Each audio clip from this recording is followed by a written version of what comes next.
Alright, let's take a look at a mole-to-mole problem. In any stoichiometry problem, they're going to either give you or you need to find a balanced equation. In our case, they should all be balanced. What this equation really tells us is that we need 1 mole of our propane and 5 moles of oxygen to make 3 moles of CO2 and 4 moles of water. Why this is because if we want to make 4 moles of water, there are 8 hydrogens. That'll be 8. There's 8 hydrogens on this side of the equation. In order to have 8 hydrogens, we have to have at least 8 on the reactant side. So note the 8 from the propane.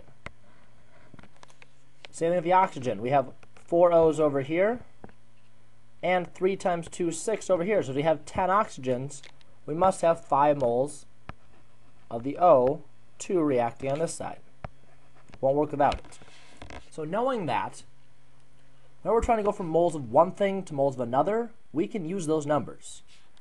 So like every Stoic problem, I'm going to take what you're given in the question and always put that in the top left of our charts. So we got 4.8 moles of oxygen. And since it's not just O, because in our equation the only place oxygen shows up is in its O2 form, we're making it's got to be the O2 form here as well. Put our chart. The unit we have is moles of oxygen.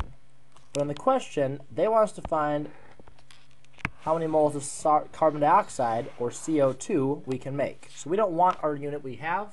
So the unit we have we don't want. We're going to make sure it goes down the bottom so it'll divide and cancel out. So we'll put moles of O2 down here. Oops, there we go. So moles of O2 on the bottom. Since we said that equation can get us from moles of one thing to moles of anything else, we can go straight from that into moles of what we're looking for, the CO2. So we'll put the moles of our CO2 on top. This is often called a mole ratio, because there's moles on top and bottom in a ratio form. You can also call it a mole sandwich, a mole cookie, a mole whatever you want. Just note that since there's moles on the top and moles on the bottom, that mole ratio means we can then use numbers other than 1 of moles. We use the numbers that come right from the balanced equation. We find O2.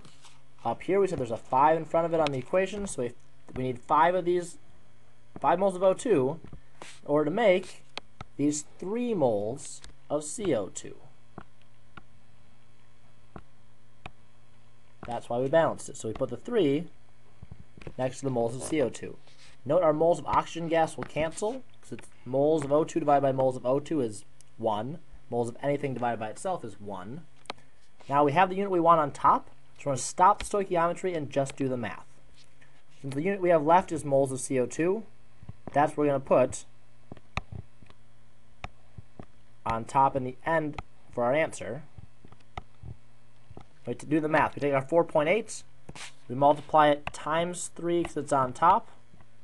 Then what we get there, we're going to take that number and divide it by what we have on the bottom. So we're going to divide it by our 5 moles.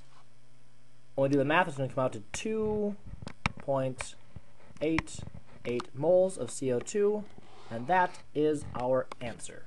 Mole to mole conversion. Bingo.